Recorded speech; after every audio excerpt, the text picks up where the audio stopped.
Who here has ever thought of their own funeral?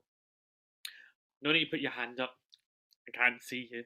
But I know there are a few of you out there with your hands up. Now, I'll confess, I definitely have. Do you want to hear my ideal funeral then? Of course you do. And for those of you that don't, well, you bought a ticket and you have to listen. Yep, I have it right down to the kinds of curries I want served. Now, I would start off with everyone wearing colour.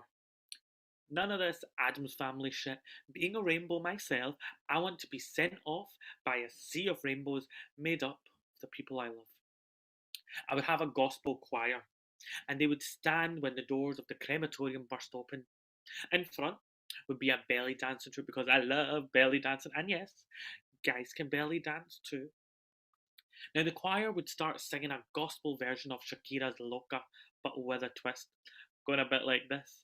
And he's crazy, but we loved him. He was loca, loca, loca. Then my coffin would appear in the shape of a blue TARDIS because I am a huge Whovian.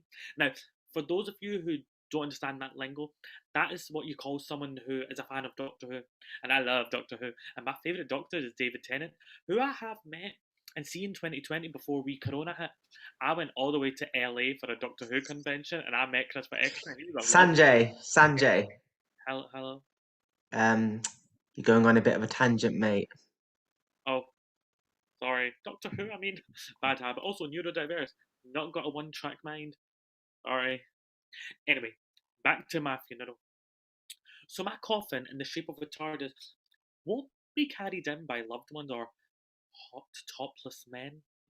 No, but instead by an elephant. Now, don't worry, I'm not going to have like some animal cruelty going on. I pay £5 a month to WWE. Yes, I do. I think you mean WWF, Sanjay. WWE is the wrestling. Oh, yeah, Yusuf, I get it. Yep, sorry. WWF. Give me a break. But not as much as I would love a real elephant. I'm thinking more along the lines of The Lion King the musical or War Horse, like a puppet costume pulling across my TARDIS shaped coffin in the middle of the aisle of the crematorium. Now, behind the coffin would be Scottish Highland dancers alongside Punjabi Bhangra dancers. This is to signify my upbringing as a Punjabi Scot, or as I like to call myself, an Indo-Celt. An Indo-Celt, so good. Now, as the choir stops singing, a bagpipe and a bhangra drum will walk slowly as the doors close and walk down to the front, go either side of the coffin. Once they stop playing, the dancers are at their seats, everyone will sit down. Oh, and the elephant can take his costume off and also take a seat. My brother will speak a eulogy, some friends will, and there'll also be a video made up of friends' thoughts on me. Don't know what they'll say, but it'll be like made up of like school friends like Evelyn Devine, Natalie, Laura, Jarvis, Gillian, to friends from university and adulthood like Ross, Paul, Benji, Sinead, Yaz, Sarah, Chandler, Leslie, Julia, Yaz, Yusuf, Saj, Arti, Sahar, Prashant. The list can go on. I mean, the list is huge. And then my friends Helen and Leah will sing an operatic version of Bootylicious by Desi Child and Get Right by JLo, as they are two of my favourite songs. You know the song I'm talking about? You know that song?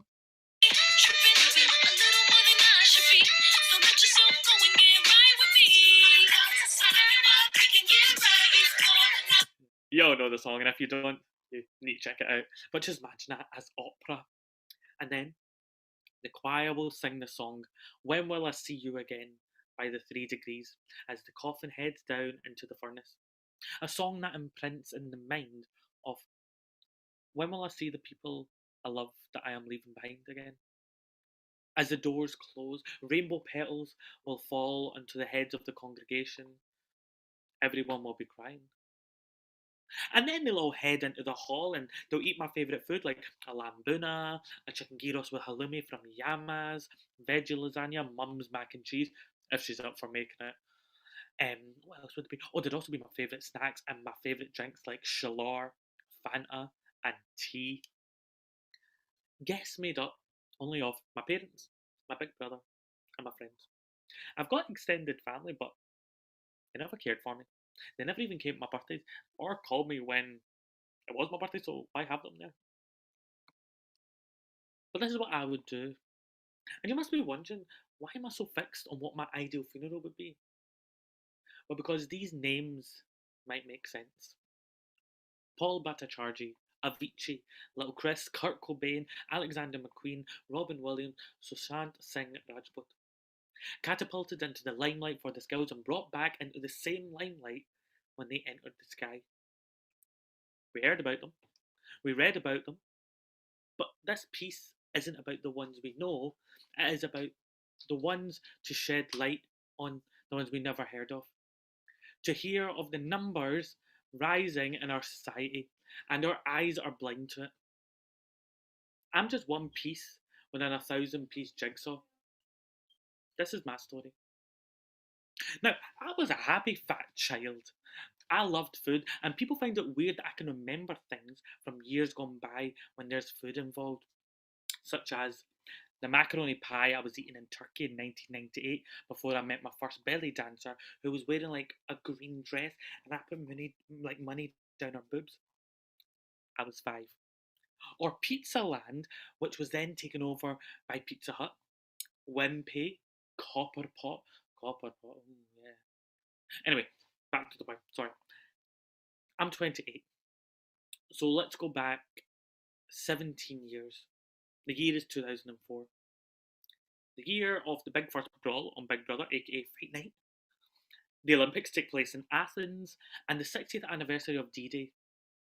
I was in primary 6, and my teacher was Mrs. Lang, a scary wee woman who used to blow her nose in front of me and then shove the bogey-filled tissue up her sleeve, made her look like she had some sort of a goblin arm. This was the start of it. I felt like I couldn't go on as I began encountering them more and more in the playground, from just standing on the side eating my snack to speaking to teachers. Yep, bullies. For GDPR reasons, I won't name them. But I remember being pushed to the ground and being laughed at. I remember being told I'm a traitor to my people, South Asians, because I am close with friends with like white kids. I'm told I'm a poof because most of the people I hang around with are girls. Primary 6, I begin to let the tears flow. I let the pain get to me. I hide my bruises from my parents. I put a smile on my face and acted like it was all okay. Until one day, Mrs. Lang begins to clear out the tray from underneath my desk. GDPR wasn't a thing 17 years ago, so she could go through your stuff. I had tons of newspapers, as I used to be fascinated reading about Big Brother. The experiment of it just always made me interested in people and how people can change. I would never go on it though, because let's be honest, I'd be the first one out for talking too much. But within those trays, Mrs. Lang came across letters. They were not covered in feathers. They revealed the fear I was concealing. They shared the words I was believing. My parents were called, and she told them that I was being bullied. What was the outcome? I had to be a telltale and tell them of all the things going on. I agreed I would tell them everything when something happened. But did I? Not at all. Coming from a Punjabi community, there is this notion of pride. A proud Punjabi man is someone who should not and would not be weak. He is someone who would take on the family business or get a proper job. Sadly, that didn't work out. A Punjabi man is also someone who makes his family proud, being a man and not showing emotion. But it's this no show of emotion that is just a cloak used to cover up the fears of insecurity. This view of men in Indian society is what makes the topic taboo. Man up, don't be a pussy, grow a set of balls, go get a real job, stop crying. I let the bullies continue to hurt me, and even stole from the Glasgow Science Centre. I was told that if I didn't steal, then they would hurt me after school. I was scared, I was nervous, so I did it. I got caught. My parents were called as I was taken to the head teacher's office, and she was new. They were all angry. Sent to counselling, keeping a diary, sharing if anything happened. But it took 12 years to come to terms and actually tell that and speak my truth. I cried so much because I can still remember the shame that I saw in my parents' eyes. Paper, plastic knives, scissors, tears, anxiety, fake smile, wanting to run away, wanting to end it all. I'm not strong. I'm a Pisces. I'm a Hufflepuff. I'm a pushover. I see a ruler so straight, the line won't be bent on a piece of A4 paper, yet can cut so deep if straight or bent. cooking up a storm in the kitchen, cutting vegetables in lines down the centre. I cut, I chop, I cut again, yet deeper every time. Every time I cut deeper, I mark deeper. I make sure that all of the lines are straight. The bits coming off, I rip off the lines from start to finish. I was constantly pushed in PE. Oh, PE. Now, a moment that shifted for me in first year was an instant that took place in PE. Shikari, a boy who was a bit loopy and kind of like a ringleader in the pack. He took this dislike to me in our early weeks because I wasn't like the other boys who played football, played rugby, smoked in the back. I was friends with mainly white girls, and I never felt like one of the boys. And the bullies from primary were friends with him, so no doubt filled his head about who I was without actually getting to know me. He always made me feel like I was the joke of the class, which really hurt.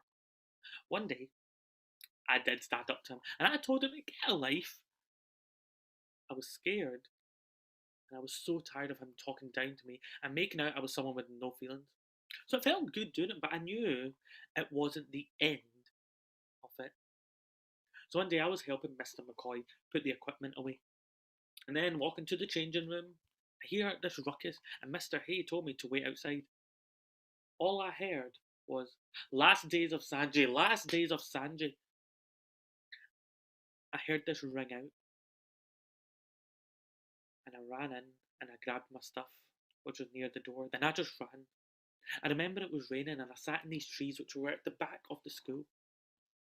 I found out later that he had had a knife, which was meant for me, and after school, I was meant to get it. Shikari expelled on that day, thankfully.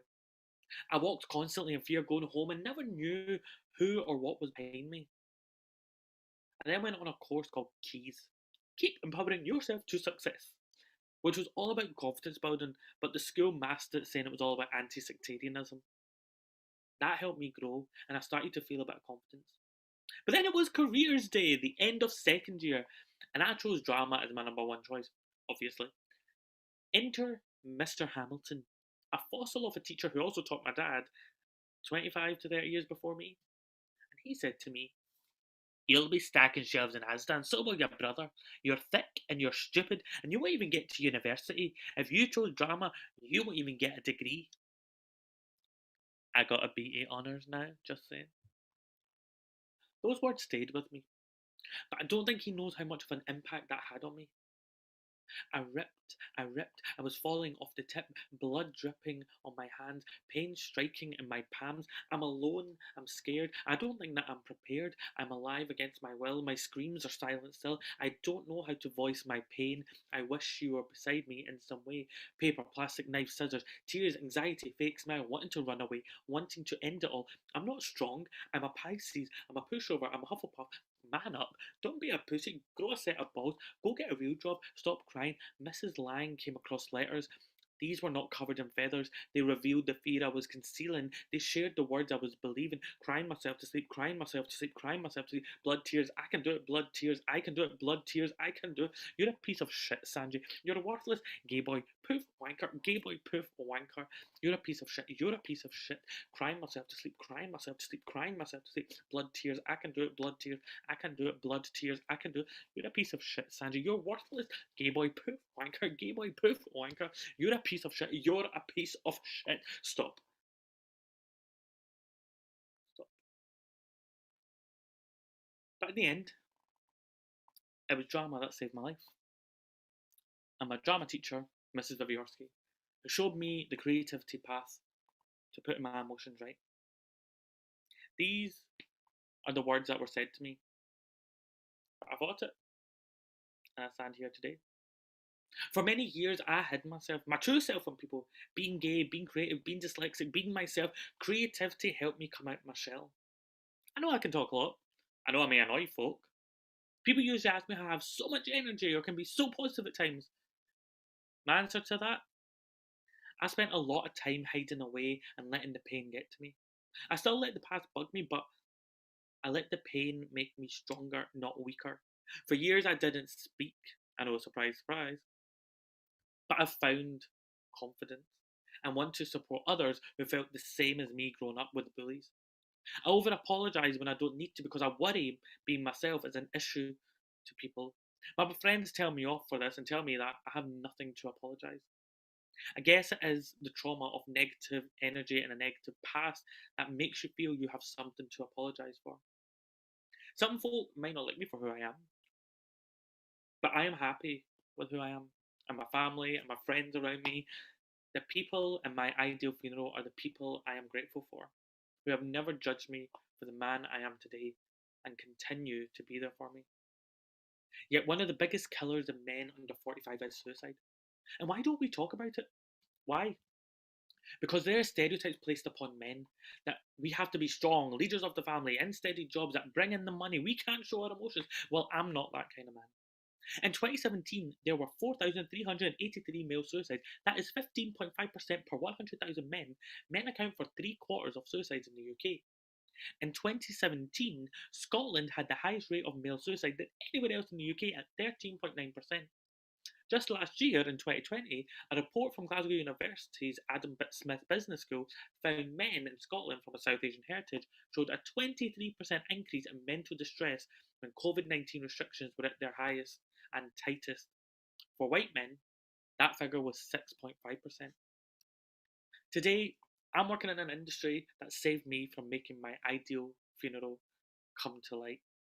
I've continued to meet assholes, but I have grown my network of support. As a Gaysian dyslexic artist, I know my true friends and people I can confide in. But there are many men out there who conceal their feelings, feel that they can't share their emotions. Bullying, abuse, jibes, harassment. We are seeing more men die because we just turn a blind eye to those who are in most need. They need our helping hand so they can be freed. I may not be that golden standard stereotype that a man should be, but I'm Sanjay, and I'm happy with the person I am. It's not been easy. How much truth is in a smile? How much pain do we need to overcome until we come out of the dark tunnel?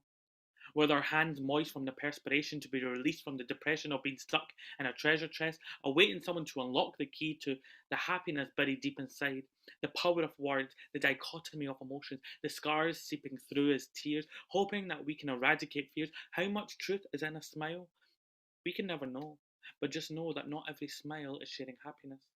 I may not be the golden standard of a man. I may not be the man you want me to be, but I am finding my feet and finding my path, not sure where it will go or how long it will last.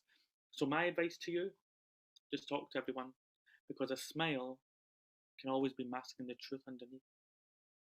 And thank you for asking if I was okay, because in some way, I know that.